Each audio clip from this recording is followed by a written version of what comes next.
एक छोटे से गांव में, जहां हरे भरे खेत और शांतिपूर्ण वातावरण था, वहीं एक गरीब परिवार रहता था। इस परिवार में दो जुड़वा बहनें थीं, मंजू और सुमन।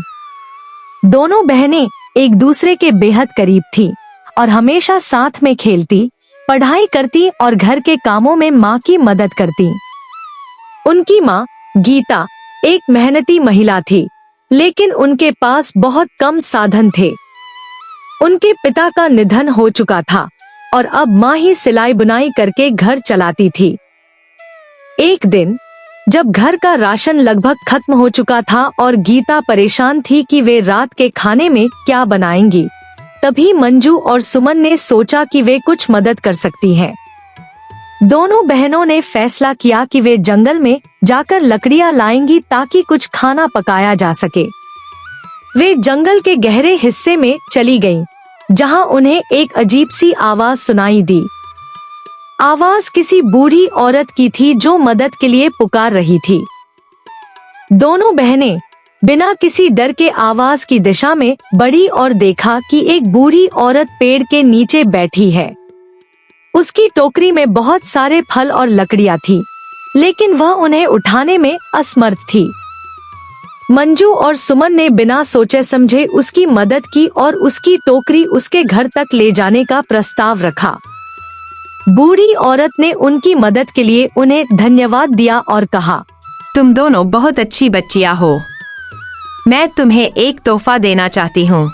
बूढ़ी औरत ने उन्हें एक छोटा सा चूल्हा दिया और कहा, यह कोई साधारण चूल्हा नहीं है, यह एक जादुई चूल्हा है।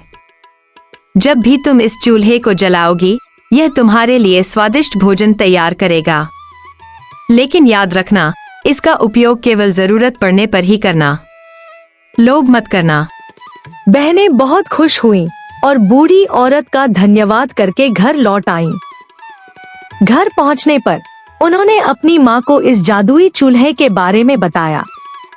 माँ पहले तो यह सुनकर हैरान हुई, लेकिन फिर जब चूल्हे का जादू देखा तो बहुत खुश हुईं।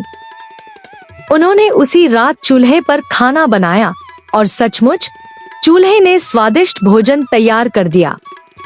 अब घर में कभी भी भोजन की कमी नहीं होती थी। जब भी उन्हें भूख लगती, वे जादुई चूल्हे का उपयोग करके स्वादिष्ट भोजन बना लेती। गांव के लोग भी हैरान थे कि इतने गरीब होने के बावजूद मंजू और सुमन के घर से हमेशा स्वादिष्ट खाना क्यों आता है। लेकिन कुछ समय बाद सुमन ने चूल्हे का अधिक उपयोग करना शुरू कर दिया। उसे इस बात का एहसास हुआ कि इस चूल्हे से वह केवल खाने ही नहीं, बल्कि अपनी इच्छा के अनुसार कोई भी वस्त्र, आभूषण और अन्य चीजें बना सकती है। मंजू ने उसे कई बार चेतावनी दी, लेकिन सुमन उसकी बात नहीं मान रही थी। एक दिन सुमन ने चूल्हे से सोने का हार बनाने की कोशिश की। जैसे ही उसने ऐसा किया, चूल्हे से धुआं उठने लगा और वह टूटकर बिखर गया। सुमन घबरा गई और अपनी गलती पर पछताने लगी। उसी समय वह बूढ़ी औरत अचानक प्रकट हुई और बोली, मैंने तुमसे कहा था कि इस चूल्हे का उपयोग केवल जरूरत पर ही करना, लेकिन तुमने लोभ किया। अब यह जादुई चूल्हा तुम्हें कभी मदद नहीं करेगा। सुमन ने आंसुओं में डूबी हुई बूढ़ी औरत से माफी मांगी। मंजू भी दुखी थी, लेकिन उसने अपनी बहन को दिलासा दिया।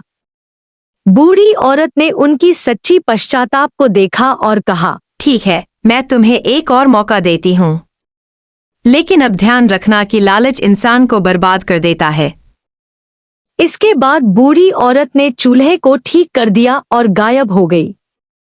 अब मंजू और सुमन ने वादा किया कि वे इस जादुई चूल्हे का उपयोग केवल जरूरत पड़ने पर ही करेंगी।